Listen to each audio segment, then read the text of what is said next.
Hi guys, ituturo naman namin sa inyo ang paggawa ng lemonade drinks. Tara, let's go!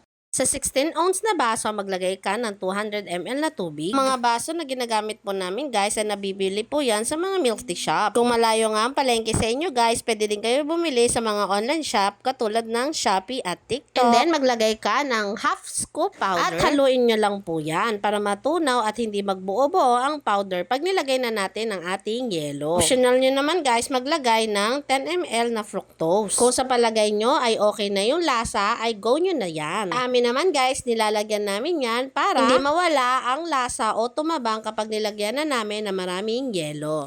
Diba guys? Kaya importante na kapag magnenegosyo tayo ng pagkain o any drinks guys, titikman po natin yung products na ibebenta po natin. Bago natin ibenta sa ating mga suki. Lagyan mo ng sliced lemon. At eto na, tapos na natin gawin ang lemon iced tea. At pwede nyo pong ibenta yan ng 20 pesos pataas.